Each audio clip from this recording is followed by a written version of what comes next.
Hi, I'm Emma Wilson. 2 months ago, my brother Jason looked me dead in the eyes at his housewarming party and loudly asked, "Still single and broke, Em?" The room went quiet. Champagne glasses froze mid-sip, and nervous glances bounced between relatives. What Jason didn't know was that my fiancé, who he'd spent years telling me was a figment of my imagination, was parking his Tesla outside after flying in from closing a $2.7 billion deal. But this isn't just about a perfectly timed entrance that left my family speechless. It's about what happens when the people who are supposed to know you best decide they'd rather laugh at your dreams than believe in them. It's about the quiet strength it takes to keep building your life while those closest to you are placing bets on when you'll fail. Before we jump back in, tell me where you're tuning in from, and if this story touches you, make sure you're subscribed, because tomorrow I've saved something extra special for you. Let me take you back to how it all began. Growing up in Wellesley, Massachusetts, I was always little Emma, the youngest of three, the one who was supposed to follow the script.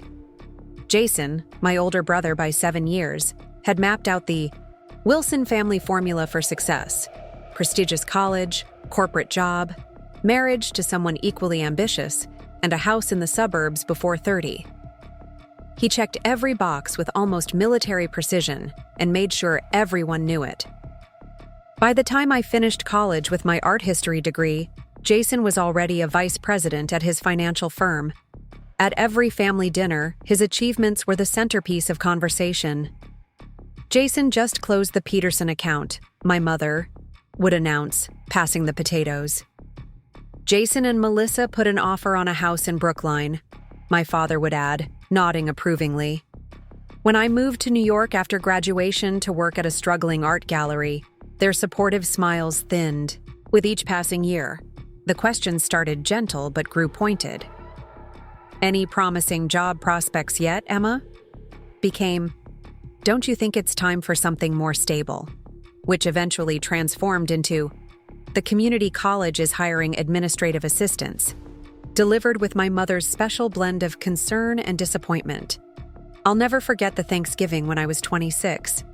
I'd just been promoted to assistant curator at the gallery, a dream position that I'd worked countless unpaid, overtime hours to earn. The salary wasn't impressive, but the achievement was everything to me. I couldn't wait to share it. "I got the promotion," I announced during dinner, trying to keep my voice casual despite the excitement fluttering in my chest. My father gave me a quick, "That's nice, dear," before turning to Jason. "Tell us more about that corner office they're giving you." Jason smirked. "Well, it overlooks the harbor. They're bringing in a designer to let me choose everything from the furniture to the paint color." He turned to me, his expression a perfect mask of false concern. "What's your office like now, Em? Still sharing that desk in the corner?" "It's actually my own space now," I said, with a view of... Speaking of views, my sister-in-law Melissa interrupted. "You should see the master bedroom in the new house. Floor-to-ceiling windows overlooking the garden." And just like that, my moment disappeared. Not with malice necessarily, but with the casual dismissal that had become so familiar it almost didn't sting anymore. Almost. For the next 3 years, I poured myself into my work. The gallery began to gain recognition, featuring artists who would later become sought-after names in contemporary art. I developed an eye for emerging talent that even my boss came to rely on. But no matter what progress I made professionally, to my family, I was still just floating through a hobby they expected me to outgrow. Then I met Daniel. Not in the gallery, not through friends, but on a crowded subway platform at Union Square, when both our trains were delayed. He was frustratingly handsome in that effortless way. Dark hair slightly mussed, tailored suit that hadn't come off a department store rack, quiet confidence that didn't need to announce itself. He asked about the exhibition catalog I was reviewing, and instead of the usual surface-level art chat, he had actual, informed opinions. We debated the merits of installation versus traditional media all the way to 14th Street. When he asked for my number, I almost said no. Men in suits that nice usually weren't seriously interested in women who wore the same 3 outfits in rotation because art curation paid just enough to cover rent and ramen. But there was something genuine in the way he listened. Really, listened when I spoke. Our first date was at a hole-in-the-wall Vietnamese place that I was sure would send him running for the exit. Instead, he knew the owner by name and told me it reminded him of the places he'd eaten while backpacking after college, before he fell into the tech world. He said it so casually that I didn't realize until our third date that falling into tech meant founding a startup that revolutionized supply chain logistics and now employed over 2,000 people. Daniel never wore his success like Jason did. It wasn't his identity or his conversation starter. He was curious about art and ideas and the world beyond balance sheets. He asked questions about my work that made me remember why I'd fallen in love with it in the first place. 6 months into our relationship, as we lay on the couch in his apartment, a stunning place in Tribeca that somehow felt cozy despite its size, I realized I hadn't told my family about him. Not really. I'd mentioned dating someone nice, but I deliberately kept it vague. When I tried to explain why to Daniel, the words came out all wrong. "They'll think I'm making you up," I finally said, staring at the ceiling. "Or they'll think I'm exaggerating what you do.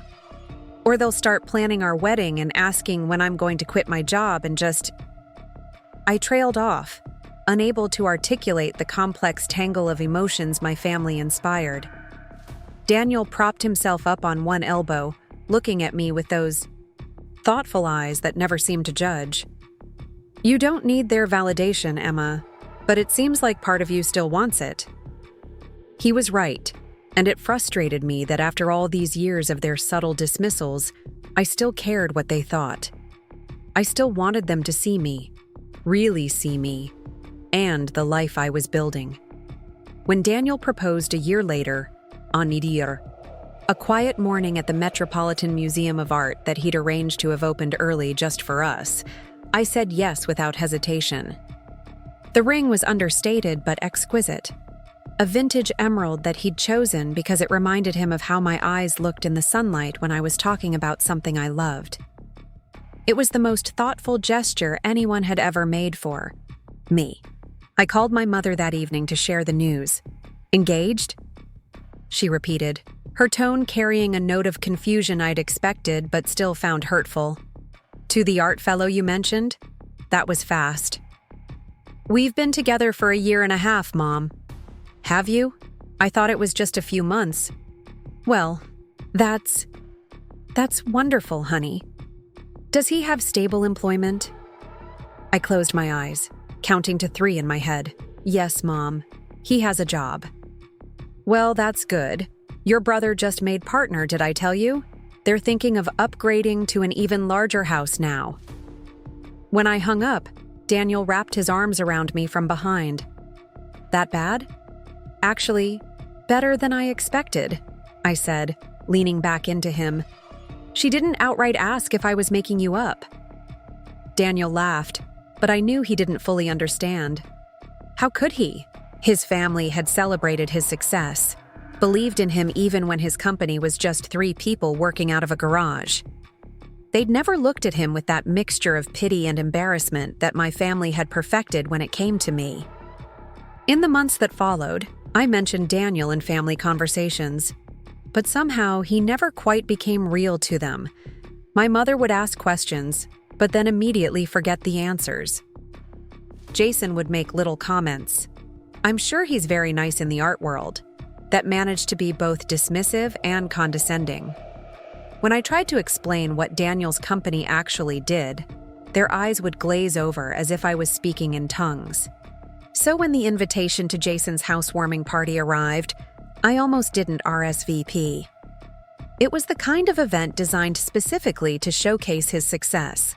The new 5-bedroom colonial in Brookline with the 3-car garage and the heated pool that he couldn't wait to have everyone admire.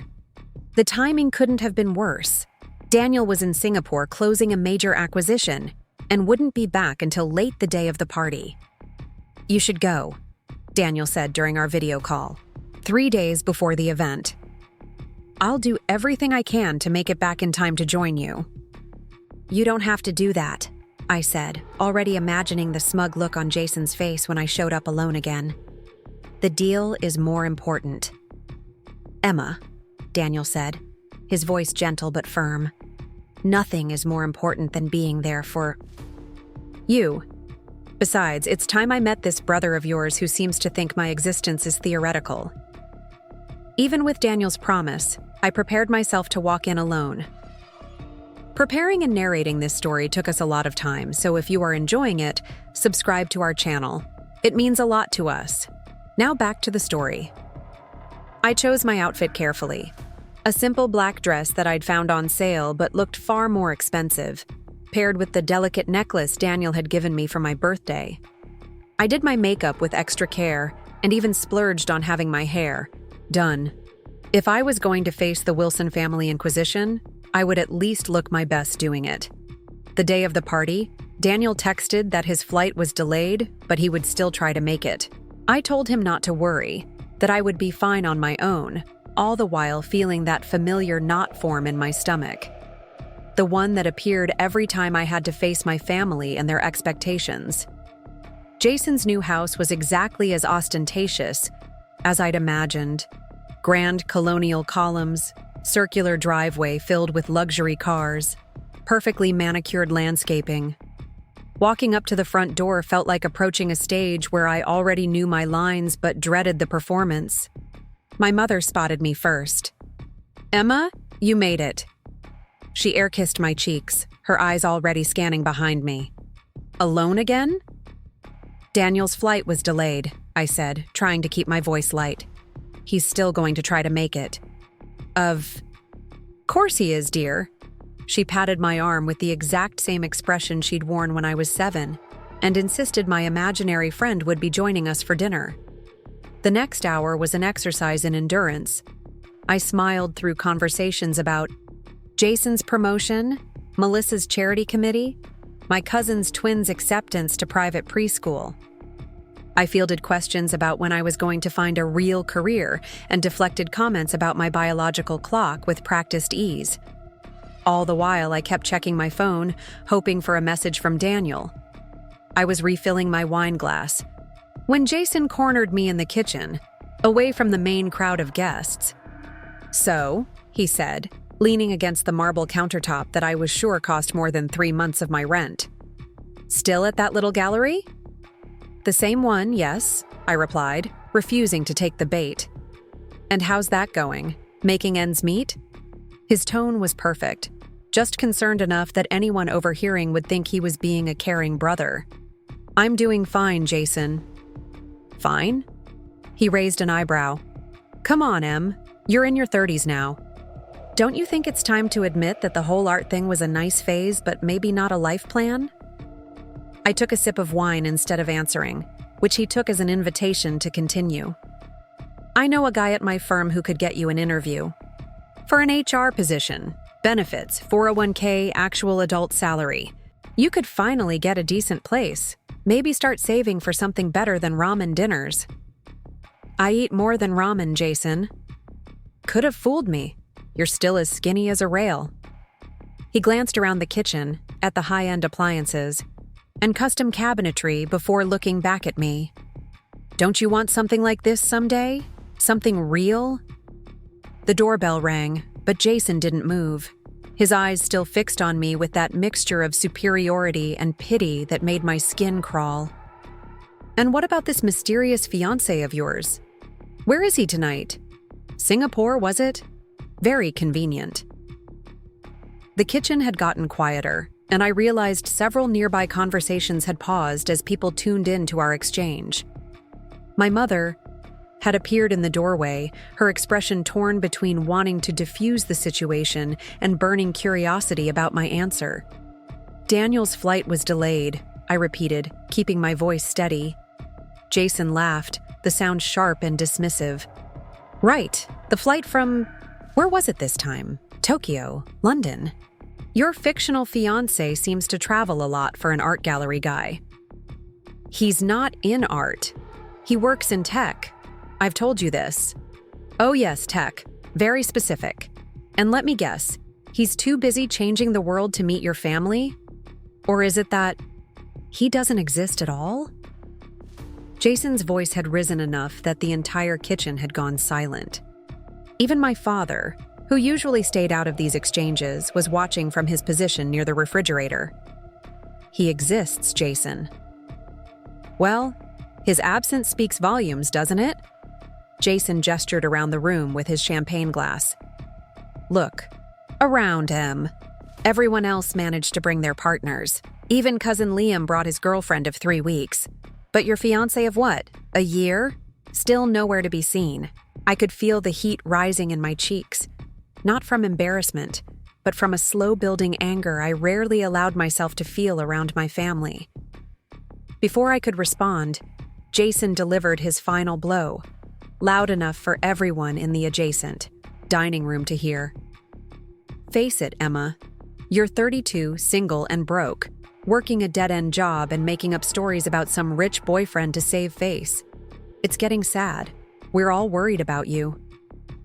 The silence that followed was deafening. I could feel every eye in the room on me, a mixture of pity and secondhand embarrassment that made my chest tight. My mother's face had that pinched look that meant she was deciding whether to intervene or pretend she hadn't heard. My father stared intently at his glass of scotch. And then, just as I opened my mouth to respond, the kitchen door swung open. Daniel stood there, still in his impeccable suit despite the 14-hour flight. His hair slightly rumpled in that way I loved, a bottle of ridiculously expensive champagne in one hand. He took in the scene with a quick glance, me standing rigid by the counter, Jason's smug expression, the awkward silence of the onlookers. Without missing a beat, he crossed the room to my side, slipped his arm around my waist, and kissed, my temple gently. "Sorry I'm late, love," he said, his voice warm and steady. The meeting in Singapore ran long, and then the jet had mechanical issues during the layover in Dubai. I came straight from the airport. He turned to Jason, extending his hand. "You must be Jason. Emma's told me so much about you. I'm Daniel. Carter. Your home is beautiful." The look on Jason's face was something I will treasure until my dying day. His mouth opened and closed like a fish out of water as he automatically took Daniel's hand. I watched as recognition dawned in his eyes, recognition that came from Daniel's name and face having appeared in Forbes' 30 Under 40 issue just 2 months prior. "You're Daniel Carter? Vertex Systems Daniel Carter?" Jason managed, his voice unnaturally high. Daniel smiled, that genuine, unassuming smile that never betrayed his net worth. "That's me. Though these days I prefer to think of myself as Emma Wilson's fiancé first. She's the impressive one in this relationship." My mother had materialized at our side, her confusion giving way to a manic hospitality. "Daniel, what? A surprise. We were just telling Emma we were beginning to think you were." "Well, we're so glad you could make it. Let me introduce you to everyone." But Daniel didn't move from my side. Instead, he handed the champagne to Jason. "A housewarming gift. I hope you like it. It's from a small vineyard in France that Emma introduced me to. Her eye for undiscovered talent extends well beyond the art world." He then turned to the room at large, his arm still firmly around my waist. "I apologize for interrupting. Please carry on with your conversations. I just need to steal my fiancé for a moment to properly say hello. I've missed her terribly." As Daniel guided me through the kitchen door toward the relative quiet of the hallway, I caught my brother's stunned expression, my father's sudden interest, and the hushed whispers already beginning to circulate. But none of it mattered. Not anymore. In the hallway, away from the crowd's curious eyes, Daniel pulled me close and kissed me properly. Not for show, not to make a point, but in that way he always did, like we were the only two people who existed. "I'm sorry I couldn't get here sooner," he murmured, his forehead resting against mine. If I'd known your brother was planning a public interrogation, I would have delayed the Singapore deal entirely. I smiled, feeling the tension in my shoulders finally release. Your timing was actually perfect. Did you see Jason's face? Daniel laughed softly. I did. Though I didn't come here to shock your family. I came because I couldn't stand the thought of you facing them alone again. For a moment, we just stood there in the relative quiet of the hallway, his hand warm against the small of my back. The distant murmur of conversation from the kitchen now tinged with a new energy. I could almost feel the information rippling through the gathering, the whispers, the Google searches on phones, the recalibration of everything my family thought. They knew about me. You ready to go back in there? Daniel asked after a while. I nodded, smoothing my dress. With you? Absolutely. When we returned to the main party, the atmosphere had shifted noticeably. Suddenly, relatives who had barely acknowledged me earlier were finding reasons to introduce themselves to Daniel, and by extension, to me. Cousin Thomas, who had walked past me 3 times without a word, now wanted to discuss his interest in tech startups. My father's college friend Robert was suddenly sharing childhood stories about me that I didn't even know he remembered. Through it all, Daniel remained exactly who he always was, genuinely interested, quietly confident, completely uninterested in flaunting his success. He never once mentioned his company's valuation, or his various awards, or the fact that he'd just closed one of the biggest tech acquisitions of the year. Instead, he talked about the exhibition I'd curated last month, asking me to explain to my suddenly attentive relatives why I'd chosen to feature that particular emerging artist. Emma has an extraordinary eye for talent, he told my mother's bridge club friend who had cornered us by the appetizer table. She identified Zhang Wei's work before any other gallery in New York. Now there's a waiting list just to view his paintings. My mother hovered nearby, her expression a complex mixture of confusion and calculation. She kept glancing between Daniel and Jason, as if trying to solve a particularly difficult math problem. Finally, she approached us, champagne glass clutched a little too tightly. Daniel, we're so delighted you could join us. Emma's told us, well, not nearly enough. About you, it seems. That's my fault, Daniel said smoothly. I've been traveling so much for work. But now that the Singapore acquisition is complete, I'm planning to be in Boston much more often. Emma and I were just discussing whether we might want a place here in addition to New York. My mother's eyes widened slightly. Oh, you're thinking of moving to Boston? It's a possibility, I interjected. Daniel's company is opening an East Coast headquarters here. My co-founder is handling the details, Daniel added. I'll be focusing on our foundation work for the next few months. Emma's been helping me develop our arts education initiative. This was news to me, but I didn't let it show. Daniel had mentioned wanting to expand his company's philanthropic efforts, but we hadn't discussed me being involved. Foundation work, my mother repeated. The Carter Foundation, Daniel explained. We're launching a program to bring arts education to underserved schools.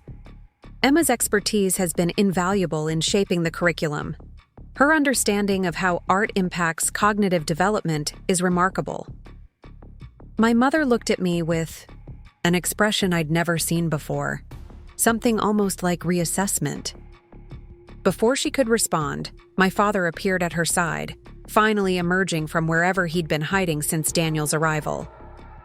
Mr. Carter, he said, extending his hand. Robert Wilson. I've been reading about your company's innovations in supply chain technology. Very impressive. Daniel shook his hand warmly. Thank you, but please call me Daniel. And I'd love to hear about your work. Emma mentioned you were in finance? My father launched into an explanation of his investment, banking role, speaking with more animation than I'd seen from him in years. I watched as Daniel listened attentively, asking thoughtful questions that made my father stand a little straighter, clearly pleased to be taken seriously by someone of Daniel's stature. I excused myself to find the restroom, needing a moment, alone to process the surreal shift in my family dynamic. In the hallway, I nearly collided with Jason, who was emerging from what appeared to be his home office, his expression troubled. "Oh," he said, stopping short. "It's you." I waited, curious what approach he would take now that his imaginary fiancé narrative had been so thoroughly dismantled. Jason cleared his throat. "So, Daniel Carter. You might have mentioned he was that Daniel Carter." "I did mention he worked in tech," I replied calmly. No one seemed particularly interested in the details. "There's a difference between works in tech and revolutionized global supply chain management and is worth billions," Jason said, his voice low and tight. "You deliberately downplayed who he was." "I didn't downplay anything, Jason. I told everyone I was engaged to someone named Daniel who worked in tech. It's not my fault you all decided I was making him up." He ran a hand through his carefully styled hair. "Did you enjoy that? Watching us all look like fools when he walked?" The question caught me off guard with its raw honesty. For a moment, I saw something in Jason's eyes I hadn't seen since we were children. Vulnerability, maybe even a flash of hurt. "I didn't plan it," I said truthfully. "Daniel was supposed to be in Singapore until tomorrow. He rearranged everything to be here tonight." "Why?" "Because I told him how these family gatherings usually go for me. Because he wanted to support me." Jason was quiet for a moment. "You made me look like an idiot in my own home?" "You did that yourself, Jason. You're the one who decided to announce to everyone that I was single, broke, and lying. All because you couldn't imagine a world where your little sister might actually be successful in her own way." His jaw tightened. "Being engaged to a billionaire isn't success, Emma. It's luck?" The comment stung, but I kept my expression neutral. "My relationship with Daniel has nothing to do with his money. And my career, which you've spent years mocking, is succeeding. On its own terms. The gallery was just featured in Art Forum. We're representing artists who are now showing in major museums. But you never bothered to ask about any of that, did you?" Before Jason could respond, Melissa appeared at the end of the hallway. "There you are," she said to Jason, her smile tight and brittle. "People are asking for you. The Andersons want to see the wine cellar." She glanced at me, her expression unreadable. "Your fiancé is quite the hit. He's giving Mom gardening advice. Apparently, he grows heirloom tomatoes on his penthouse terrace." Of course he does, I thought, but didn't. Say, that was Daniel, equally comfortable discussing billion-dollar acquisitions and the proper soil pH for tomatoes. Jason straightened his tie, the mask of perfect host sliding back into place. "We'll continue this conversation another time," he said to me before following Melissa back to the party. I remained in the hallway, taking a deep breath.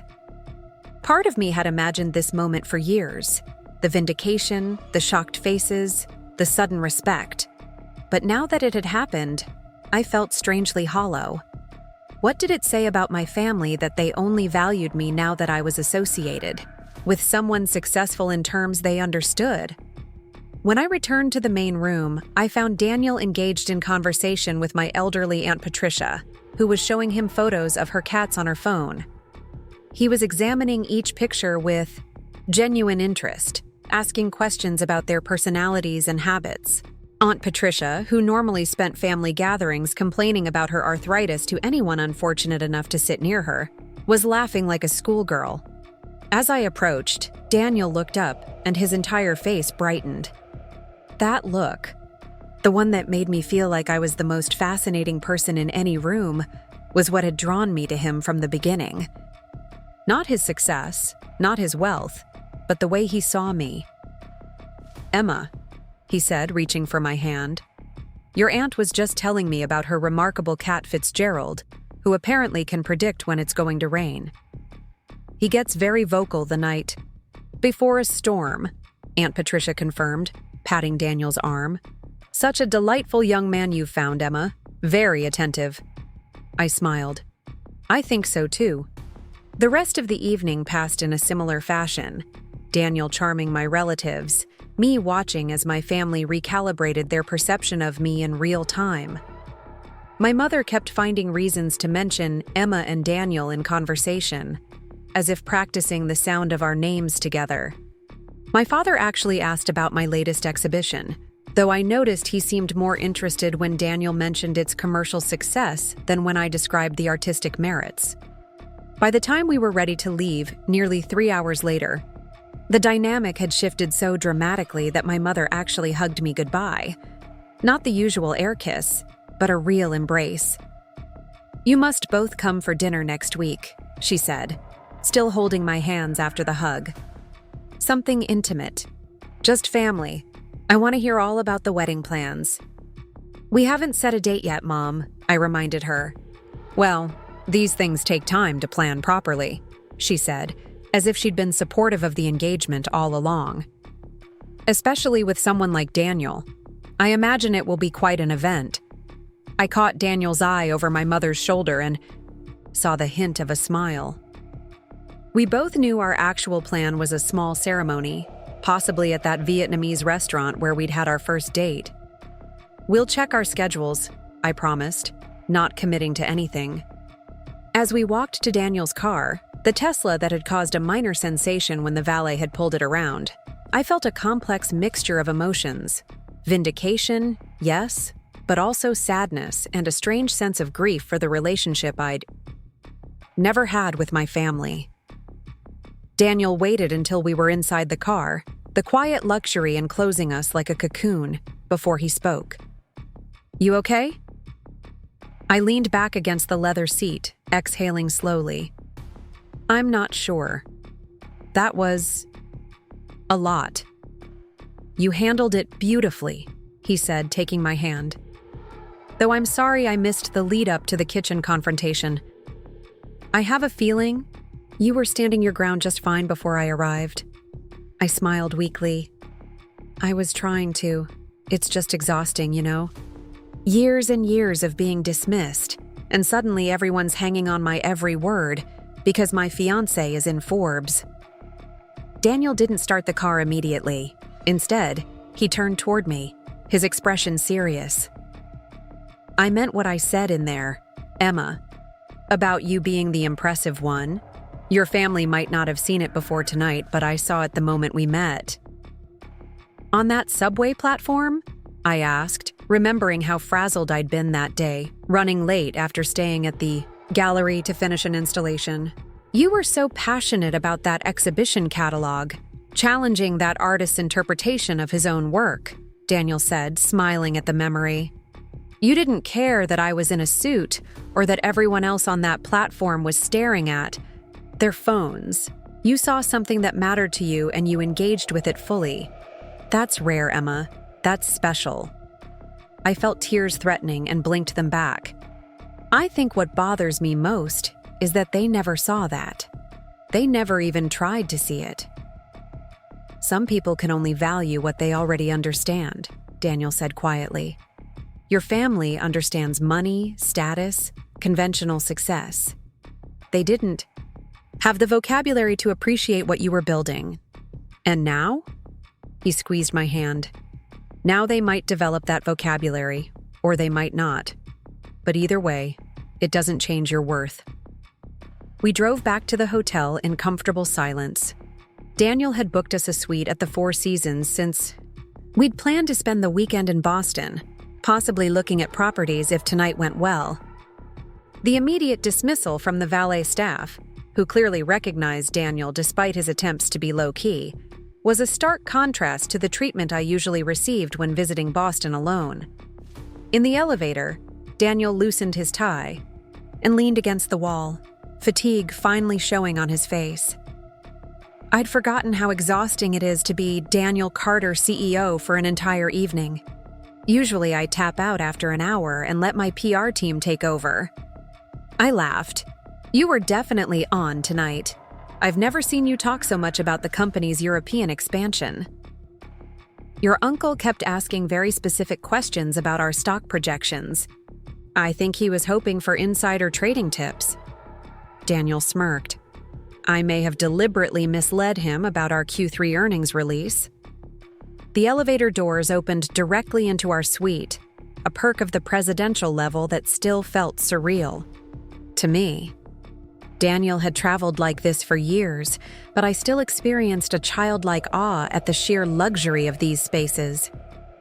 As soon as we were inside, I kicked off my heels with a grateful sigh. Daniel immediately went to the bar and poured us both a drink. Scotch for him, gin and tonic for me.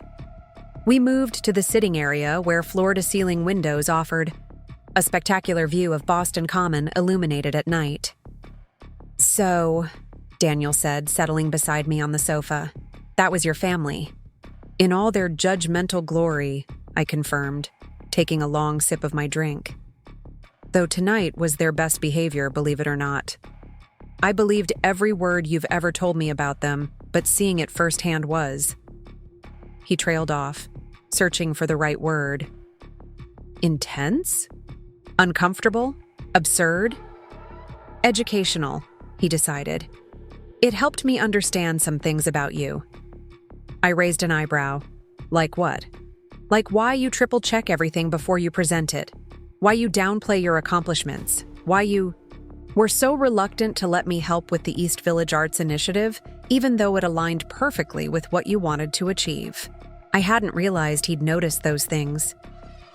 I don't like proving them right, I admitted quietly. They always expected me to fail or to need rescuing. Even accepting help feels like confirming their suspicions. Daniel nodded thoughtfully. I understand that. But there's a difference between needing rescue and building something together with someone who values your vision. I know that logically. It's the emotional part that trips me up. I set my glass down on the coffee table. Did you mean what you said about me helping with the Foundation's arts education program? Absolutely, Daniel said without hesitation. I've been wanting to discuss it with you, but I was waiting until after the Singapore deal closed. The Foundation has the funding but lacks clear direction. Your expertise is exactly what we need. I felt a flutter of excitement at the possibility. I'd want to do it right. Not just as your fiancé, but as a professional with relevant experience. I wouldn't have it any other way, Daniel agreed. You'd have complete creative control, your own team, whatever resources you need. I trust your vision, Emma. There it was again, that simple faith in my abilities that my family had never shown.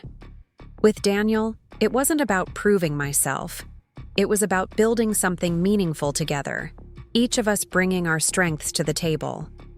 We talked late into the night, sketching preliminary ideas for the arts education program on hotel stationery. By the time we finally went to bed, we had the outline of something that made my heart race with possibility. A program that could bring transformative arts experiences to children who might otherwise never set foot in a gallery. The next morning. Over room service breakfast, my phone buzzed with a text from Jason. I almost ignored it, but curiosity won out. Can we meet for coffee? Just us. There are some things I need to say. I showed the message to Daniel, who was spreading jam on a croissant with focused precision. Are you going to go? He asked, not telling me what to do, just curious about my decision. I considered it for a moment. Yes, I think so. Whatever he wants to say, I should hear it. Want me to come with you? I shook my head. No. This needs to be just us. Family stuff. Daniel nodded, understanding as always. I have some calls to make anyway. The Singapore team is probably wondering where I disappeared to. I arranged to meet Jason at a small cafe near the hotel, deliberately choosing neutral territory rather than going to his house again. When I arrived, he was already there, sitting at a corner table with 2 coffee cups, looking uncharacteristically rumpled in jeans and a sweater rather than his usual business attire. You came, he said as I approached, sounding almost surprised. You asked, I replied, sitting across from him. Is that for me? I gestured to the second cup. Yeah, oat milk latte. You still drink those, right? I was surprised he remembered. Yes, thanks. An awkward silence stretched between us.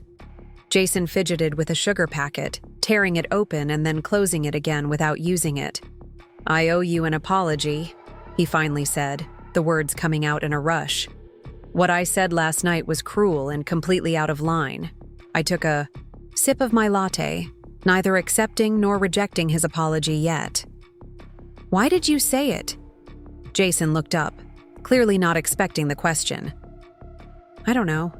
Habit, maybe? You've always been different, taking the path no one expected. I guess part of me was waiting for you to admit it wasn't working. And when I didn't? He sighed, running a hand through his hair. It challenged something in me, made me question whether I've been making the right choices. If you could be happy doing something unconventional, something you loved rather than something safe. He trailed off. Then maybe you didn't have to work 80-hour weeks at a job that's giving you an ulcer? I finished for him. Jason looked startled. How did you know about my ulcer? Mom mentioned it at Christmas, in between telling me that my dress was brave and asking if my gallery had health insurance. He almost smiled at that. She does have a gift for the backhanded comment. Another silence fell, but less tense. This time. Your fiancé seems like a good guy, Jason finally said. Not what I expected. What did you expect? I don't know. Someone artsy, I guess. Passionate but impractical. Maybe with a man bun. Now he did smile. A small, genuine one. I laughed, despite myself. Daniel defies most people's expectations. It's one of the things I love about him. He clearly loves you, Jason said quietly. The way he talks about your work, your eye for talent. He sees something in you that... He hesitated. That you don't? I supplied. Jason shook his head. That I forgot to look for. I got so caught up in my version of success that I stopped seeing yours. He took a deep breath. I was jealous, Emma. Of me? I couldn't keep the disbelief from my voice. You have everything you ever wanted. The career, the house, the picture-perfect life. Do I? Jason's voice was suddenly tired. I have a mortgage that keeps me up at night, a partnership that means I never see my kids, and a house that feels more like a stage set than a home. Meanwhile, you followed your passion, built a career doing what you love, and found someone who adores you for exactly who you are. From where I'm sitting, that looks a lot like winning. I didn't know how to respond to this sudden vulnerability from my always confident brother. For so long, I'd seen him as the golden child, the one everyone admired and I could never measure up to. The idea that he might envy aspects of my life had never occurred to me. It hasn't been easy, I said finally. There were plenty of times I wondered if you were all right, if I should have taken the safer path. But you didn't. No, I couldn't. I tried interning at that consulting firm during college, remember? I was miserable. Art makes sense to me in a way nothing else does. Jason nodded slowly. I used to feel that way about economics back in undergrad. Somewhere along the line, it became more about the prestige than the passion. We talked for nearly 2 hours, covering ground we hadn't touched in years. Jason told me about his concerns for his children, his fear that he was teaching them the same narrow definition of success that had been instilled in us. I shared stories about artists I'd discovered, exhibitions I'd curated, the satisfaction of connecting people with artwork that moved them. For the first time since childhood, we were having a real conversation, not performing the roles we'd been assigned in the family dynamic, but actually listening to each other. I can't promise I'll suddenly understand the art world, Jason said as we were preparing to leave. But I'd like to try. Maybe you could show me around your gallery sometime. I'd like that, I said, surprised to find I genuinely meant it. As we stood to go, Jason hesitated, then pulled me into an awkward hug. the first in longer than I could remember. "I really am happy for you, Em," he said gruffly. "Daniel seems like the real deal." "He is," I confirmed. "But not because of his success or his money. Because of who he is." Jason nodded, understanding in his eyes. "That's how Melissa describes me to her friends, you know. Not the partner at the financial firm, but the guy who still makes pancakes in the shape of dinosaurs for the kids on Sundays. Maybe that's the part of me I need to reconnect with." I smiled. "I'd like to meet that version of you more often." "Yeah," he said thoughtfully. "Me too." When I returned to the hotel, Daniel was on the balcony, laptop open but his attention on the view of the city below. He looked up as I joined him, his expression curious. "How did it go?" I sat in the chair beside him, still processing the unexpected turn the conversation with Jason had taken. "Surprisingly well." He apologized. Actually apologized, not the sorry you were offended kind. Daniel closed his laptop. "That's progress." "It is." He even asked to visit the gallery sometime. "Will you show him your work with emerging artists?" I nodded. "I think so. He might not get it, but he's willing to try, which is something." Daniel reached over and took my hand. "You know what I find most remarkable about you, Emma? Your capacity for hope. Despite years of dismissal from your family, you never became cynical. You stayed open to the possibility that things could change." I hadn't thought of it that way, but he was right. Through all the disappointment and hurt, I'd never completely closed the door on my family. I'd kept showing up, kept trying in, my own quiet way to bridge the gap between their world and mine. "Do you think people can really change?"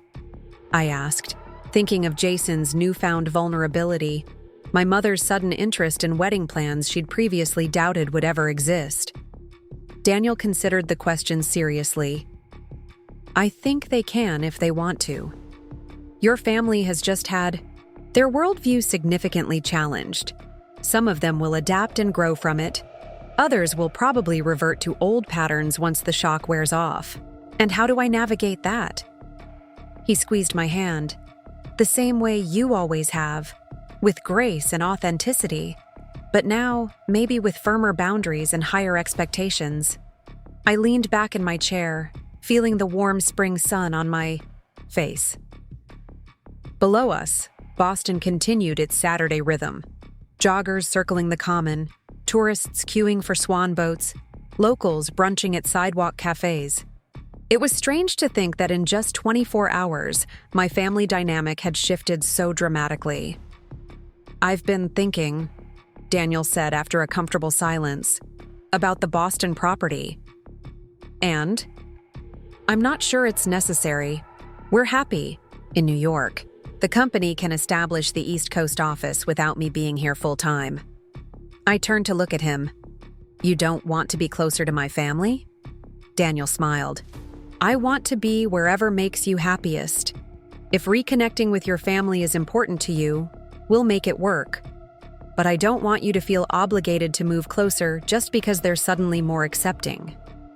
His ability to see through to the heart of things was one of the reasons I loved him. He understood that part of me was tempted by the idea of finally being embraced by my family, while another part was wary of accepting approval that seemed contingent on my relationship with a successful man. "Let's hold off on any decisions," I suggested. "Give it some time to see if last night was a temporary adjustment or a real shift."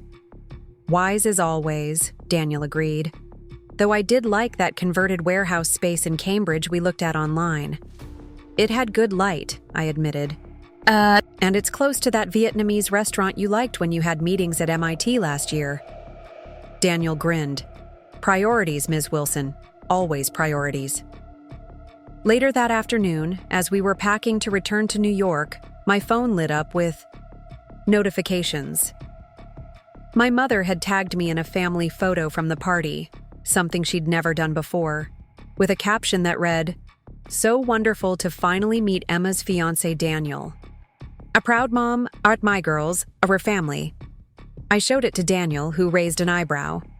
"Subtle," he commented dryly. "At least she spelled your name right," I replied, equally dry. Then came a text from my cousin Diane. "OMG, Emma, why didn't you tell us your... Daniel was the Daniel Carter? Mom says he's worth billions. Need wedding deeds ASAP." Daniel read it over my shoulder and winced. "And so it begins." "Should I respond?" He shrugged. "Up to you. But remember, you don't owe anyone explanations about our relationship." I decided to leave Diane on red, at least for now. There would be time for navigating the family's newfound interest in my life, but at that moment, I wanted to focus on the present, on packing for our return to our real life in New York, on the arts education program we'd sketched out over breakfast, on the quiet certainty I felt about our future together. As Daniel closed our suitcases, his phone rang. His business partner calling from Singapore. He answered, immediately slipping into CEO mode as he discussed integration timelines and press releases. I watched him pace the hotel suite, competent and focused, occasionally making notes on the hotel stationery. This was the man my family had finally seen last night. Daniel Carter, tech visionary, Forbes cover subject. But it was only one facet of who he was, and not even the most important one.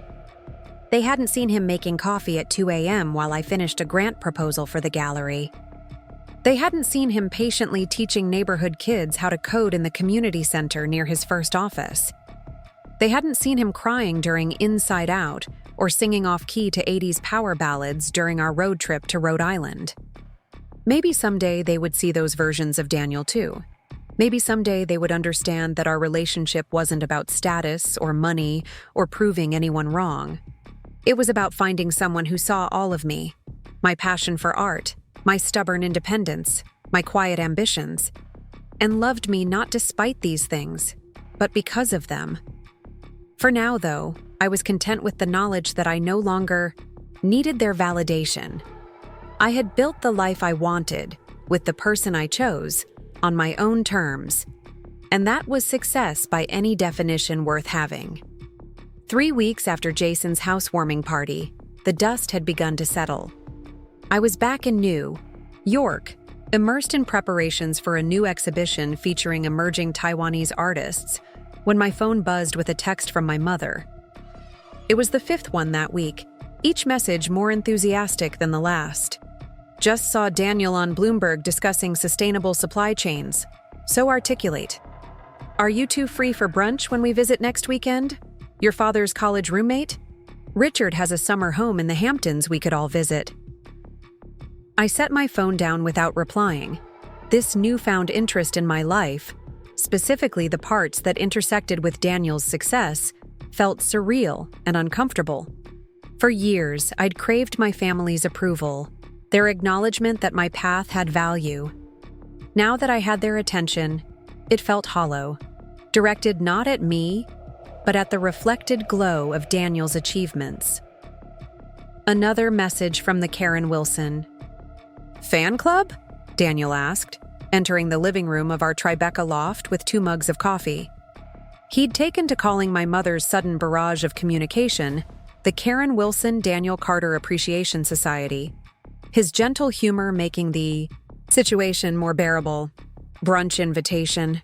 And apparently, Dad's college roommate has a Hamptons house they're suddenly dying to visit, I replied, accepting the coffee gratefully. Funny how no one mentioned Richard's summer home during the last 10 years I've lived in New York. Daniel settled beside me on the sofa, the morning light streaming through our floor-to-ceiling windows making his dark hair gleam. "We could go, you know. Might be interesting to see if this new dynamic has any staying power." I raised an eyebrow. "Aren't you supposed to be in Berlin next weekend for the Tech Sustainability Conference?" "I am, but I could send Akira to represent the company. He knows the European green initiatives better than I do anyway." Daniel took a sip of his coffee, watching me over the rim of his mug. "Unless you'd prefer I keep that commitment."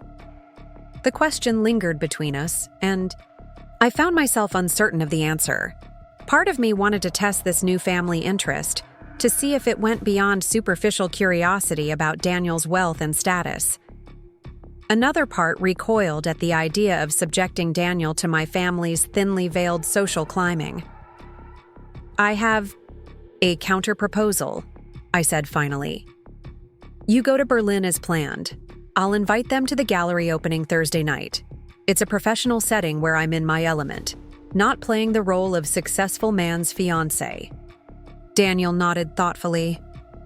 "That exhibition you've been working on nonstop? The one with the artist who uses reclaimed technology to create interactive installations?" Linwei Chen, yes. Her work exploring technology's impact on traditional, cultural values seems appropriate somehow. Daniel smiled, that warm, proud smile that still made my heart skip. Ambitious opening move. I like it. "Well," I said with forced lightness, "if they're genuinely interested in my life now, they should see what I actually do, not just who I'm marrying." I texted my mother an invitation to the gallery opening, explaining that Daniel would be in Europe but that I'd love for them to see my current project. Her response came suspiciously quickly. "Oh, darling, we were hoping to see you both. Can't Daniel reschedule his trip? Your father already requested Friday off work." I stared at the message, feeling that familiar sting. My professional accomplishment, a major exhibition I'd spent months curating, was clearly secondary to the opportunity to socialize with my billionaire fiancé. "She wants you to reschedule Berlin," I told Daniel, trying to keep the hurt from my voice. He set his coffee down, his expression darkening. "Send me your phone." I handed it over, watching as he typed a response. After a moment, he passed it, back for my approval. "Karen, I've heard so much about Linwei Chen's work from Emma and was devastated to learn I'd missed the opening due to a long-standing commitment in Berlin. Emma's curation of this exhibition is already generating significant buzz in the art world. The New York Times arts editor is planning to attend, as are several major collectors. It would mean the world to both of us if you could be there to support Emma on her big night." Daniel. I read it twice, a smile slowly spreading across my face. "You're weaponizing your influence for me." "I'm redirecting attention where it belongs," he corrected gently. "Send it?" I nodded, and he pressed send. Less than a minute later, my phone buzzed with my mother's reply. "We wouldn't miss it for the world. Should we stay at the Carlyle? I've heard wonderful things." Daniel chuckled. "Predictable but progress. They're coming to your event, even without the draw of meeting me." "Only because you name-dropped." "The New York Times," I pointed out. "Which is true. The arts editor called yesterday about an interview with you, not me," Daniel reminded me. "Your work stands on its own, Emma. It's time your family recognized that." Over the next few days, I threw myself into final preparations for the exhibition. Lynn's installations were complex, requiring precise calibration and lighting to achieve the desired effect. I'd discovered her work during a research trip to Taipei the previous year, struck by how she transformed discarded circuit boards and obsolete technology into haunting sculptures that seemed to breathe with light and movement. The Thursday of the opening arrived with unexpected speed. I spent the morning at the gallery, making final adjustments to the exhibit layout, speaking with the caterers, and reviewing talking points with my assistant Zoe. By afternoon, I was back at the loft, standing before the closet in a state of unusual indecision. What does one wear to prove to one's family that one is a serious art professional and not just arm candy for a tech mogul? I mused to myself, flipping through hangers. My phone rang. Daniel, calling from his Berlin hotel. "Hey, you," I answered, pressing the phone to my ear with my shoulder as I continued to search the closet. "How's the conference?" "Predictably, self-congratulatory," he replied, his voice warm despite the complaint. "Everyone talking about sustainability while drinking from plastic water bottles. How are you holding up?" "Nervous, but ready. Lynn's installations look incredible. The centerpiece. The one with the motherboards arranged like a temple ceiling. It's even more powerful in the gallery space than it was in her studio. "I wish I could see it," Daniel said, and I could hear the genuine regret in his voice. "More importantly, I wish I could see you tonight. You're going to be brilliant." "I wish you were here too," I admitted, finally settling on a charcoal gray dress with an architectural silhouette. Professional but distinctive. My mother's been texting hourly updates about their train status. "Remember what we talked about?" Daniel said gently. "This is your night, your achievement. Don't let them reframe it." "I'll try," I promised, though I'm still not entirely clear on what they want from this sudden interest in my life. "Probably not clear to them either," Daniel observed. "People often act before they understand their own motivations. Your family's worldview got upended. They're recalibrating." After we hung up, I dressed with deliberate care, adding only a pair of simple silver earrings Daniel had given me for my birthday. I wanted to look like myself, the professional curator, not the wealthy fiancé. My car service arrived at 6, giving me time for a final check of the gallery before guests arrived at 7. The space looked transformed. Lynn's installations cast intricate patterns of light and shadow across the white walls, creating an atmosphere that felt both technological and deeply spiritual. The central piece, constructed from hundreds of circuit boards arranged in concentric circles, emitted a soft, pulsing glow that changed in response to viewers' movements. It was exactly the statement I'd hoped to make: challenging, beautiful, thought-provoking. By 6:30, the catering staff was arranging champagne flutes, the gallery assistants were making final lighting adjustments, and my phone was exploding with messages. My parents had arrived at their hotel. Jason and Melissa were stuck in traffic. Donors were confirming attendance. Art critics were asking for early access. I took a deep breath, centering myself in the quiet gallery before the storm of the evening began. This moment, seeing an exhibition come together after months of work, was why I had chosen this career. Regardless of what happened with my family tonight, I was proud of what I had created here. The first guests began arriving promptly, at 7. I stood near the entrance, greeting collectors and critics, introducing Lynn to interested patrons, falling easily into the rhythm of an opening I'd orchestrated dozens of times before. Lynn was a revelation, soft-spoken but intensely passionate when discussing her work, captivating everyone she spoke with. By 7:30, the gallery was comfortably full, the buzz of conversation mixing with the subtle electronic hum of Lynn's installations. I was deep in conversation with a collector from Chicago when I spotted them. My parents, Jason and Melissa, all looking slightly out of place but dressed impeccably for the occasion. My mother spotted me first, waving, with unusual enthusiasm. I excused myself from the collector and crossed the room to greet them, noticing how my father surveyed the crowd with barely concealed assessment, likely trying to gauge the prominence of the attendees. "Emma, darling," my mother air-kissed. Both my cheeks, her perfume enveloping me in a cloud of Chanel. "The gallery looks wonderful, so modern." "Thank you for coming," I said, genuinely pleased despite my apprehension. "Let me give you a tour of the exhibition." As I guided them through the space, explaining Lynn's artistic philosophy and techniques, I was acutely aware of their reactions. My mother nodded politely, but seemed more interested in identifying other guests than in the artwork. My father asked questions about prices and collectors, viewing the exhibition through a financial lens. Jason, surprisingly, appeared genuinely engaged, studying each piece with unexpected concentration.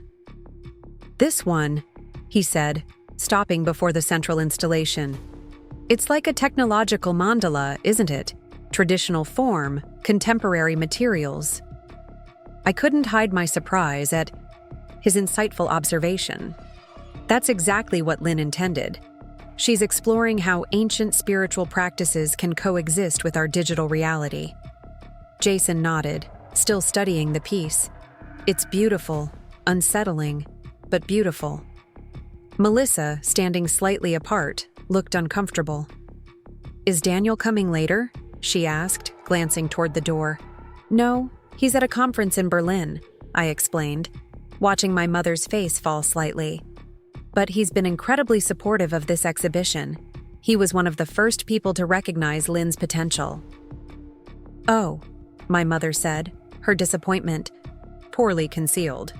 "Well, that's supportive of him."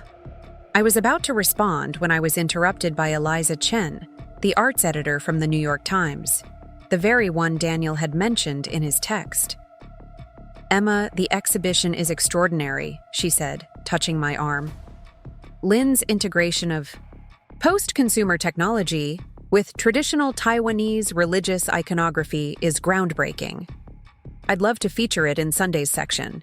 I introduced Eliza to my family, watching with mixed feelings as my mother's expression transformed from vague interest to intense engagement. By the time Eliza moved on to speak with Lynn, my mother was practically glowing with vicarious pride. "The New York Times," she whispered, squeezing my arm. "Emma, why didn't you tell us your work was so significant?" The question stung, laying bare the heart of our dysfunction. I'd been telling them about my accomplishments for years. Exhibitions I'd curated, artists I'd discovered, reviews I'd received. They simply hadn't been listening. "I've tried to, Mom," I said quietly. "Many times." Something flickered in her eyes. Recognition, perhaps, or the beginning of understanding. Before she could respond, a commotion near the entrance drew our attention. For a wild moment, I thought Daniel had surprised me by returning early from Berlin. Instead, I saw a familiar figure in an immaculately tailored suit, Richard Chen, Daniel's business partner and co-founder of their company. He spotted me and weaved through the crowd, carrying what appeared to be a small package. "Emma," he greeted me warmly, kissing my cheek. "Daniel sends his regrets in this." He handed me the package, a small, exquisitely wrapped gift. "He made me promise to deliver it in person tonight," Richard explained. "Said it couldn't wait until he returns."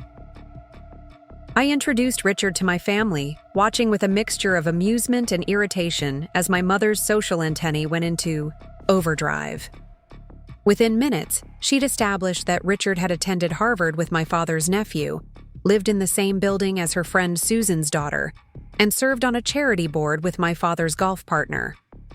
Richard, to his credit, remained gracious but kept redirecting the conversation to the exhibition and my work with Lynn. "Daniel has one of Lynn's earlier pieces in his office," he told my parents. "Emma introduced him to her work last year. He says it reminds him to think beyond technological efficiency to consider cultural impact. It's influenced several of our recent business decisions." My mother looked at me with new eyes. "Is that so?" Richard nodded. "Emma has a remarkable talent for identifying artists whose work challenges conventional thinking. It's one of the things Daniel values most about her perspective." As Richard moved on to greet other guests, I excused myself to make my official remarks to the gathering. Standing before the central installation, I welcomed everyone, thanked our sponsors, and introduced Lynn, who spoke briefly about her artistic journey. From my position at the front of the gallery, I could see my family clearly. My father standing straighter than usual, my mother beaming with newfound pride, Jason watching with what appeared to be genuine interest, and Melissa scrolling discreetly through her phone. They were a perfect microcosm of my complicated relationship with validation, ranging from Jason's surprising engagement to Melissa's transparent boredom. After the speeches, as guests returned to viewing the exhibition, I finally had a moment to open Daniel's gift in a quiet corner of the gallery office. Inside the small box was an antique silver compass, delicate but perfectly preserved. The note read simply, "To remind you that you've always known your true north, even when others couldn't see it. Prouder of you than words can express." Love. D. The perfect gift, as always. Not expensive jewelry or showy tokens, but something thoughtful that acknowledged my journey. I slipped the compass into my pocket, its weight a comforting reminder of Daniel's support. When I returned to the main gallery space, I found my brother standing alone before one of Lynn's smaller pieces, a delicate construction of copper wire and tiny LED lights that pulsed like a digital heartbeat. "You found my favorite," I said, joining him. Jason glanced at me. "It's the most human of them, somehow." We stood in companionable silence for a moment, watching the gentle rhythm of lights. "I've been thinking about what you said at coffee that day," Jason finally spoke. "About following your passion even when it wasn't the safe choice." "And?" He sighed, running a hand through his carefully styled hair. "I've been looking into art investment funds. Not because I suddenly understand contemporary art, but because I'm bored out of my mind with derivatives trading." I couldn't hide my surprise. "You're thinking of changing careers?" "Not exactly. More like expanding my perspective." He turned to face me directly. "I've been doing some research. The intersection of finance and art is actually a growing field. There are firms specializing in art-secured lending, investment portfolio diversification through art acquisition." "And this interests you?" I asked, genuinely curious. "More than staring at the same spreadsheets for another 20 years. He gestured around the gallery. "You created this, Emma. A space that means something, that challenges people to think differently." "When was the last time I created anything of value?" The vulnerability in his voice was so unexpected that I didn't immediately know how to respond. My brother, always so certain, so dismissive of my choices, was standing in my gallery expressing what sounded remarkably like envy. "It's not too late to find something that inspires you," I finally said. "That's what I wanted to ask you about, actually. Would you be willing to help me learn more about this world? Not the creative side. I know I don't have your eye. But the business aspects, the market dynamics?" I studied him, looking for any hint of condescension or ulterior motive. Instead, I saw only genuine interest and perhaps a touch of apprehension. "I'd be happy to," I said, surprising myself with how much I meant it. Though I should warn you, the art world isn't any less cutthroat than finance, just more pretentious. About it. Jason laughed. A real laugh, not his usual controlled chuckle. "Sounds familiar enough to be navigable, different enough to be interesting." As the evening progressed, I circulated among the guests, discussing Lynn's work, connecting collectors with pieces that resonated with them, watching with satisfaction as small red-soled dots began appearing beside several works. By 10 o'clock, the exhibition was unquestionably a success. 7 pieces sold, glowing comments from key critics, and Lynn looking both overwhelmed and delighted by the reception. My parents found me as the crowd was beginning to thin. "We should get dinner," my father suggested. "Celebrate your successful opening." He hesitated over the terminology, clearly unfamiliar with art world vernacular, but making an effort. "I'd love to," I replied, genuinely touched by the invitation. "But I need to stay until everyone leaves, help Lynn with any final discussions with collectors, and make sure everything's secure for the night. Rain check?" My mother looked disappointed, but nodded. "Of course you have responsibilities here. Perhaps tomorrow? We're in town until Sunday." We arranged to meet for brunch the following day, and I walked them to the door, accepting my mother's more genuine hug and my father's awkward pat on the shoulder. As they left, I caught my mother looking back at the gallery, her expression thoughtful. The remaining hour passed in a blur of final sales, farewells, and cleanup coordination. By the time I locked the gallery and slid into the car service Daniel had arranged, it was nearly midnight. I texted him, knowing he'd be awake in Berlin despite the time difference. "Exhibition Namark success. 9 pieces sold, NYT feature confirmed. Family actually paid attention. Miss you. His reply came immediately. Never doubted it. Berlin Hollow without you? Found the compass? Perfect gift. Perfect timing. Thank you. Just acknowledging what's always been true. You navigate by your own stars, not others' expectations. It's why I love you. I leaned back against the car seat, exhaustion and satisfaction washing over me in equal measure. The evening had been a professional triumph, validation of months of work, confirmation of my eye for emerging talent. But it had also been a personal milestone. Perhaps the first time my family had seen my work not as a hobby or a phase, but as a legitimate career worthy of respect. As the car wound through late-night Manhattan, I found myself reflecting on the compass in my pocket. Daniel was right. I had always known my direction, even when my family couldn't see it. Their newfound respect, while gratifying, wasn't what had sustained me through years of building my career. That had come from within, from the certainty that I was following my true passion. When I reached our loft, I kicked off my heels and called Daniel on video, needing to see his face after the emotional complexity of the evening. His smile filled the screen, tired but warm. There she is, the triumphant curator. I settled onto our sofa, pulling a throw blanket around my shoulders. It went well, really well. Lynn was brilliant, the work connected with people, and even Jason showed genuine interest. Tell me everything, Daniel said, and I did, recounting the sales, the critical response, my conversation with Jason, my parents' invitation to brunch. It sounds like a genuine shift, Daniel observed when I'd finished. Not just about me anymore, but recognition of your work on its own merits. Maybe, I said, still cautious. The Times editor's interest certainly helped convince my mother that my career has value.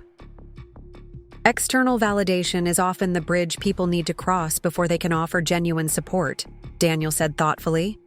Your family needed to see others valuing your work before they could fully appreciate it themselves. That's a generous interpretation. I prefer generosity to cynicism when possible, he replied with a small smile.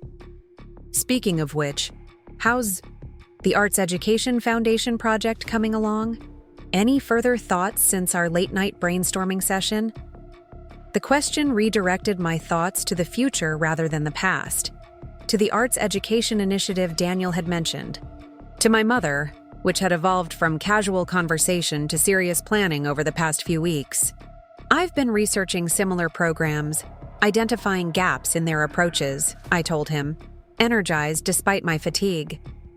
Most focus either on exposure, field trips to museums, visiting artists, or on technical skills.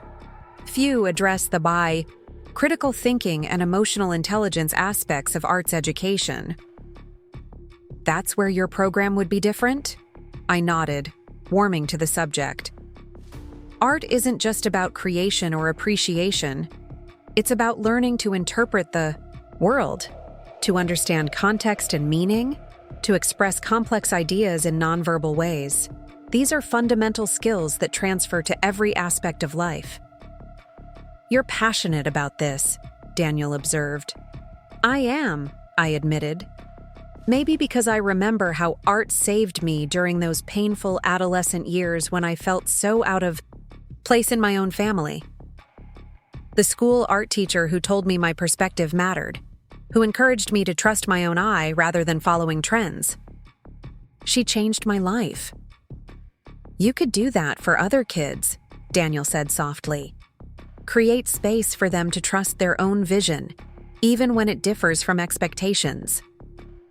The parallels to my own journey weren't lost on me. It would mean scaling back at the gallery, I said, thinking out loud. Maybe shifting to a consulting role rather than full-time curation? Whatever you decide, I support it completely, Daniel assured me. The foundation resources are there whenever you're ready. We talked until my eyes grew heavy, the time difference finally catching up with both of us. Before we disconnected, Daniel asked one more question. Did the evening change how you feel about your family's sudden interest? I considered carefully. I think it helped me see that their approval was something I wanted but didn't need. It's nice to have, but it's not the foundation of my confidence anymore. Daniel's smile was soft with pride. That's the most important exhibition of the night, then. After we said goodnight, I placed the silver compass on my bedside table, watching as it caught the city lights filtering through the windows. Tomorrow would bring brunch with my parents, more conversations navigating the new terrain of our relationship. There would be misunderstandings, old patterns reasserting themselves, moments of connection and moments of frustration. But something fundamental had shifted, not just in how they saw me, but in how I saw myself in relation to them. I no longer needed to prove my worth or justify my choices. My path was my own, chosen with conviction and pursued with passion. Their acceptance was welcome but not essential. As I drifted towards sleep, I thought about Lynn's central installation. The circuit boards arranged like a temple ceiling, creating a space where technology and tradition coexisted in harmony. Perhaps my family and I could achieve something similar, honoring our connections while acknowledging our different approaches to life. It wouldn't be perfect. It wouldn't erase years of dismissal and misunderstanding. But it might be the beginning of something authentic, a relationship based on who we actually were, not who we wished each other to be. And that, I realized, was worth more than any validation I had ever sought. 6 months after Jason's housewarming party, I stood in front of the full-length mirror in my childhood bedroom in Wellesley, hardly recognizing the space around me. My mother had redecorated since my last visit, replacing the faded ballet posters and dusty participation trophies with tasteful neutral paint and framed art, including, surprisingly, a small piece by Lin Wei Chen that I'd helped her acquire after the exhibition. 5 minutes, Emma. My mother called from downstairs, her voice carrying that particular blend of excitement and anxiety that had become familiar in recent months. I smoothed the front of my dress, a simple ivory slip dress from a little-known designer I'd discovered at a Brooklyn market, and touched the emerald pendant at my throat, the one Daniel had given me on our first anniversary. Not the engagement ring. That was safely tucked in my clutch for the moment that would come later tonight. Tonight was the rehearsal dinner for our small wedding, held at my parents' home at my mother's increasingly insistent request. Daniel and I had originally planned something even more intimate, perhaps just us and a justice of the peace, followed by dinner with close friends. But my mother had launched a subtle campaign of reconciliation since that night at Jason's, one that culminated in her tearful request to be part of this chapter of your life, Emma. Please let me do this one thing. So here we were, a compromise of a small ceremony at the Boston Public Library tomorrow with 60 guests, preceded by tonight's dinner for family and the wedding party. My phone buzzed with a text from Daniel, trapped in conversation with your Uncle Lloyd about cryptocurrency. Send help or champagne, preferably both. I smiled, picturing Daniel's patient expression as my tech-illiterate uncle pontificated about blockchain. His ability to engage graciously with my family continued to amaze me, especially given some of their more challenging personalities. Another text followed. Your mother just announced we're doing toasts in 10. Fair warning. Jason looked suspiciously prepared.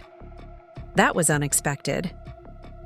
Jason and I had developed a cautious new rapport over the past months, starting with his genuine interest in my work at the gallery exhibition, and continuing through occasional coffee meetings where we discussed his growing interest in art investment.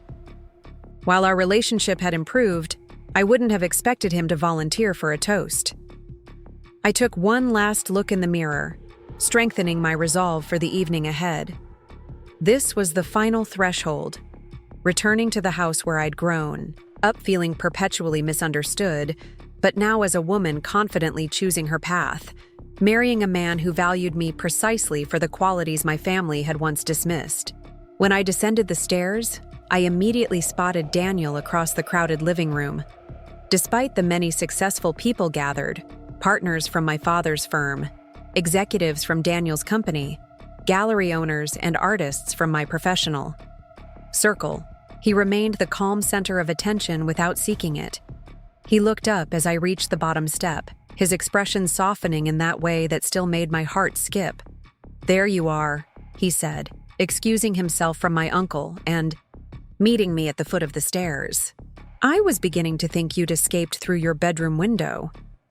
"Considered it," I admitted, accepting the glass of champagne he offered. "But the trellis looks considerably less sturdy than it did when I was 17. He laughed, his hand finding the small of my back. "Your mother has outdone herself. I've counted 3 ice sculptures and what appears to be a string quartet hiding in the sunroom." "Only 3? She's showing remarkable restraint." My mother had indeed transformed the house for the occasion. The normally staid living and dining rooms now flowed together, filled with elegant floral arrangements, twinkling lights, and catering staff wielding trays of hors d'oeuvres. Old family friends mingled with colleagues from both our professional worlds, creating an unexpected harmony between my past and present. "Emma."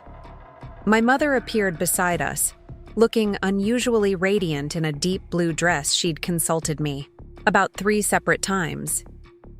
"Darling, you look beautiful, simple but elegant, just as you said." She turned to Daniel, patting his arm with newfound familiarity. "And Daniel, Lloyd tells me you had the most fascinating conversation about digital currencies." Daniel's eyes met mine with subtle amusement. "Very illuminating." "Well, we're nearly ready for dinner. The caterer needs just 5 more minutes." She lowered her voice conspiratorially. "I invited that gallery owner you mentioned, Eliza, from the Times. She just arrived." "Eliza Chen?" I asked, surprised. "Mom, she's the arts editor at the Times, not a gallery owner." "Oh." My mother's hand fluttered to her chest. "Well, she seemed very pleased to be included, said she wouldn't miss it." I hadn't expected my mother to actually send an invitation to Eliza, whom I'd only mentioned in passing during a phone call about the guest list. The fact that Eliza had accepted spoke volumes about how my professional standing had evolved in the past year. As my mother hurried off to consult with the caterer, Daniel squeezed my hand gently. "You okay? This is all a bit more overwhelming, excessive, surreal?" I was going to say reconciliatory, but those work too. He was right. There was something almost desperate in my mother's enthusiasm, as if she was trying to make up for years of dismissal with one extravagant evening. Part of me appreciated the effort. Another part remained wary of its sustainability. "I'm fine," I assured him. Just never imagined my mother would voluntarily invite arts journalists to her home. "People can surprise you," Daniel said, his gaze drifting toward the dining room where Jason stood chatting with my father. "Sometimes they even surprise themselves." Dinner was served at 8, the long table in the expanded dining room accommodating 30 people. I found myself seated between Daniel and, to my surprise, Jason's wife, Melissa, who had undergone her own transformation since that night in their kitchen. Gone was the competitive edge that had defined our earlier interactions, replaced by a genuine curiosity about my work that had emerged during our more recent family gatherings. "The foundation space looks amazing," she said as the first course was served. "Jason showed me the renderings last week. The children's art studio is inspired." She was referring to the Carter Foundation's new educational center in downtown Boston, a project that had evolved from Daniel's casual mention at Jason's party to a full-fledged initiative that now occupied most of my professional energy. I had gradually stepped back from day-to-day gallery operations to focus on developing arts education programs for underserved communities, finding unexpected fulfillment in creating opportunities for children to experience art as a transformative force. "Thanks," I said, still adjusting to Melissa's newfound warmth. "We're hoping to open the first programs this fall. Jason's been talking about volunteering for the business education component," she continued, "teaching high school students about art investment and creative entrepreneurship." This was news to me. "He has?" Melissa nodded, seeming genuinely proud. "He's been different since that gallery opening of yours. More engaged with the kids, less obsessed with the next promotion. He's even talking about starting his own art advisory firm." Before I could process this revelation, my father stood and tapped his glass, calling for attention. The table quieted as he cleared his throat, looking uncharacteristically emotional. "As father of the bride, I believe it's my privilege to start these proceedings," he began, his voice steady but softer than his usual authoritative tone. "When Emma was a little girl, she used to set up art galleries in our hallway, charging us a quarter to view her latest crayon masterpieces." A ripple of laughter moved through the guests. I stared at my father, astonished that he remembered this detail from my childhood, one I'd thought had gone completely unnoticed. "I'll admit, I didn't always understand the path she chose," he continued. "I wanted security and stability for her, and the art world seemed unpredictable." Daniel's hand found mine under the table, squeezing gently. But what I failed to appreciate was that Emma didn't just choose a career, she followed a calling. She saw beauty and meaning where others saw obscurity. She recognized talent and potential where others saw only risk. My father's eyes met mine across the table. These are rare and valuable gifts. Gifts that serve her well, not just in her professional life, but in how she moves through the world, with authenticity, compassion, and unwavering commitment to her vision. I felt tears threatening, blinking rapidly to contain them. "Daniel," my father continued, turning his attention to my fiancé, "you recognized these qualities in Emma from the beginning. You valued exactly what makes her exceptional, even when others, even her own family, were slow to see it. For that alone, you have my eternal gratitude and respect." He raised his glass higher. "To Emma and Daniel, may your life together be as rich in meaning and beauty as the art that brought you together." The table echoed the toast, but I barely heard them over the rushing in my ears. Never, in all my years of strained family dinners and polite dismissals, had I imagined my father articulating such a profound understanding of my choices. The fact that he had been paying attention all along, even if he hadn't approved, shifted something fundamental in how I viewed our relationship. Daniel leaned close, his lips near my ear. "Breathe," he whispered with gentle humor. "Your father just delivered the perfect toast, but I think he might panic if you actually cry." His comment broke the emotional tension, allowing me to compose myself as Jason stood for the next toast. My brother looked unusually solemn, his typical confidence tempered by what appeared to be genuine reflection. "I had a speech prepared," he began, glancing down at note cards before slipping them back into his pocket. "But after Dad's words, I think I need to speak from somewhere more honest." He took a breath, his gaze finding me. Emma and I grew up in the same house but inhabited different worlds. I followed the map that was handed to me: college, career, marriage, house in the suburbs, checking boxes and accumulating the expected markers of success. Emma drew her own map, insisting on finding meaning beyond the conventional measures. Jason's expression softened. For years, I mistook her independence for uncertainty, her passion for impracticality.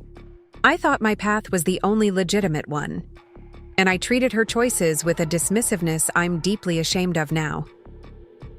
The table had gone completely silent, the raw honesty of his words capturing everyone's attention. What I've come to understand, far too late, but hopefully not unforgivably so, is that Emma's courage in charting her own course wasn't a rejection of success, but a more profound definition of it. She measured her life not by external validation, but by internal alignment, by the fulfillment that comes from living authentically. Jason turned slightly toward Daniel. And then she found you, someone who recognized her gift for seeing beyond the surface, who appreciated her perspective instead of challenging it. You didn't rescue her from her choices. You celebrated them. You saw what I was too blinded by convention to see, that my little sister wasn't lost. She was blazing a trail. He raised his glass, his voice steady but threaded with emotion. To Emma and Daniel, thank you for showing me that there are many paths to a meaningful life, and that the least traveled may offer the most remarkable views. As applause rippled around the table, I found myself unable to look directly at Jason, overwhelmed by the unexpected vulnerability of his toast. Daniel's arm slipped around my shoulders, a gentle anchor in the emotional current. The evening continued, with more toasts, Daniel's business partner Richard sharing amusing stories of Daniel's single-minded pursuit to reschedule meetings that conflicted with our dates. My gallery assistant Zoe recounting how she'd witnessed our first meeting at the exhibition opening. Daniel's sister Maya describing her brother's transformation from ambitious workaholic to balanced human with actual joy in his eyes. By the time dessert was served, the formal atmosphere had mellowed into genuine warmth. I found myself in conversation with Eliza Chen from The Times, who was curious about the Foundation's upcoming programs. Your focus on arts integration with STEM education is exactly what our next special section is exploring, she explained. Would you be open to an interview about your approach? Perhaps at the new center once it's closer to opening. I'd love that, I agreed, still adjusting to being sought out for my professional expertise, rather than as an extension of Daniel's profile. As the evening wound down, guests began to depart. I found myself in the kitchen, momentarily escaping the dwindling crowd to collect my thoughts. The caterers were efficiently packing up, having refused my offer to help. There you are. My mother's voice surprised me. She entered the kitchen, looking unusually relaxed despite hosting 30 people. Hiding? Just breathing, I admitted. It's been a lot. She nodded, understanding in her eyes that once would have seemed impossible. It has. Good though, don't you think? Yes, I agreed sincerely. Thank you for putting this together. It's more than I would have done, but it's been lovely. My mother leaned against the counter beside me, both of us watching the caterer's choreographed cleanup. I've been doing a lot of thinking since that night at Jason's, she said after a moment, her voice quieter than usual. About how I treated your choices over the years. I stayed silent, giving her space to continue.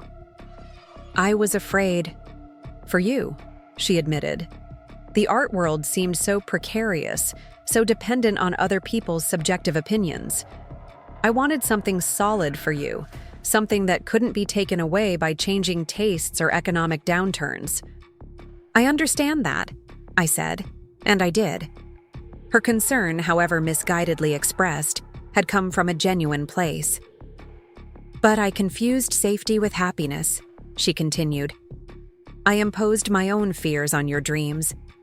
And in doing so, I missed seeing the remarkable woman you were becoming. She turned to face me directly. I'm so proud of you, Emma. Not because you're marrying a successful man, though Daniel is wonderful, but because you built a life that reflects your values. You followed your passion even when everyone, especially your family, questioned it. Tears pricked at my eyes for the second time that evening. Thank you, Mom. That means a lot. She reached out and tucked a strand of hair behind my ear, a gesture so maternal it transported me back to childhood. I hope it's not too late for us to know each other better. The real versions, not the roles we've been playing. It's not too late, I assured her, surprising myself with how much I meant it. We were interrupted by Daniel's appearance in the doorway. Sorry to intrude, he said, sensing the moment between us. Your father's looking for you, Karen. Something about the payment for the string quartet? Oh, yes, I should handle that. My mother straightened, professional hostess mode re-engaging. But before she left, she squeezed my hand once more. I'll see you in the morning. Try to get some sleep. It's bad luck for the bride to have under-eye circles. Some things wouldn't change entirely, I thought, with amused affection, as she hurried off. Daniel came to stand beside me, his arm sliding around my waist. Everything okay? Better than okay, I said, leaning into him. Unexpected, but good. He studied my face, reading the emotions there with his usual perceptiveness. Your family really showed up tonight. Not just physically, but emotionally. Jason's toast. I know, I said, still processing my brother's words. I never thought. He saw me that clearly. Sometimes people need distance from their own expectations before they can see others accurately, Daniel observed. Your success with the foundation gave them a bridge to understanding your path on terms they could recognize. I considered this. The Arts Education Foundation had indeed provided a translation of sorts, connecting my passion for art with measurable impact, marrying my aesthetic sensibilities with tangible outcomes for underserved communities. It spoke a language my family could understand while remaining true to my core values. Ready to head out? Daniel asked. The car's waiting, and we have an early morning tomorrow. We were staying at a hotel in the city, maintaining the tradition of spending the night. Before our wedding apart, even though we'd lived together for over a year, my mother had insisted, and it had seemed a small concession to make. As we gathered our things and said our final goodbyes, I found Jason waiting near the front door. He looked uncharacteristically hesitant. That was quite a toast, I said, breaking the awkward silence. I meant every word, he replied, his usual bravado absent. I've been wanting to say all that for months, but, well, Wilsons aren't exactly known for emotional vulnerability. I laughed softly. True enough. I have something for you, he said, reaching into his jacket pocket. A wedding gift, but I wanted to give it to you privately. He handed me a small, flat package wrapped in simple white paper. Curious, I unwrapped it to find an antique silver frame containing a faded photograph I didn't immediately recognize. It's from that summer art program you attended when you were 13, Jason explained. The one in Providence. I found it in Dad's study when I was helping him organize his files. I stared at the image, my younger self standing proudly, beside a painting, my smile wide and uninhibited. I remembered that summer vividly, the first time I'd been surrounded by people who shared my passion for art, who spoke my language of color and form and meaning. You came home different, Jason continued quietly. More confident, more certain of yourself. I remember being jealous that you'd found something that lit you up like that. I never had that feeling about anything in my life until recently. I looked up from the photograph, seeing my brother with new clarity. The art investment firm?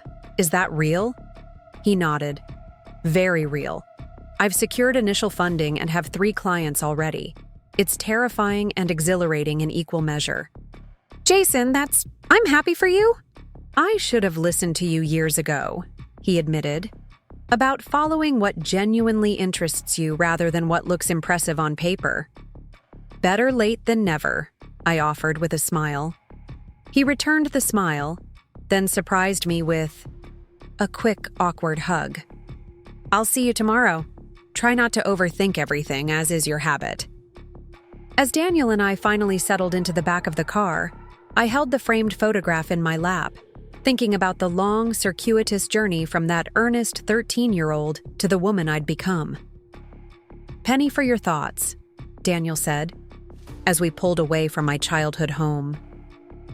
I'm thinking about maps, I replied, remembering Jason's toast. About how some people follow existing ones, and others draw their own. Daniel took my hand, his thumb tracing gentle circles on my palm. And some people find each other while exploring uncharted territory. Like us, I agreed. Like us, he echoed, though I maintain that finding you was the single most fortunate wrong turn I ever took on a subway platform. I laughed, the tension of the emotional evening finally releasing. That wasn't a wrong turn. That was destiny masquerading as public transportation. Daniel grinned, lifting my hand to his lips. In that case, I owe the MTA a significant donation. As the car carried us toward the city, I thought about tomorrow's ceremony, small and meaningful, focused on our commitment rather than spectacle. My family would be there, not just physically present, but emotionally engaged in a way I once thought impossible. The journey from that humiliating moment in Jason's kitchen to this point of genuine connection hadn't been linear or perfect, but it had been transformative. Daniel's eyes met mine in the dim light of the car. Having second thoughts about the whole marriage thing? He teased gently. I shook my head, absolutely certain. Not for a second. You're the one person who never needed me to be anything other than exactly who I am. That's not entirely altruistic, he admitted with a soft laugh. Who you are happens to be exactly who I love. Brilliant, perceptive, uncompromising in your pursuit of beauty and meaning. As the city skyline came into view, illuminated against the night sky, I felt a profound sense of alignment between my past and present, between my professional passion and personal joy, between the path I'd chosen and the partner who walked it with me.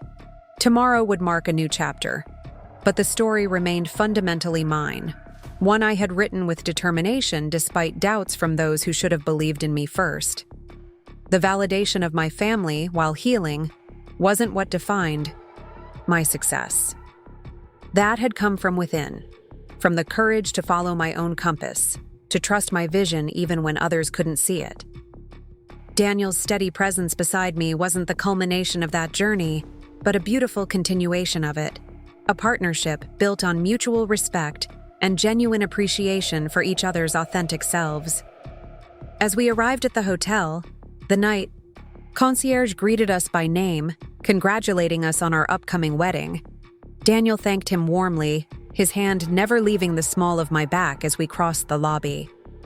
In that moment, surrounded by the quiet certainty of our shared future, I felt profound gratitude, not just for the love we'd found, but for the strength I'd discovered in myself along the way. The strength to stand firm in my convictions, to build a life of meaning and purpose, and to recognize the value of my unique perspective even when others failed to see it. That, more than any external validation, was the true victory, and it was one I'd carry with me long after tomorrow's vows were spoken and celebrated. Up next, you've got 2 more standout stories right on your screen. If this one hit the mark, you won't want to pass these up. Just click and check them out.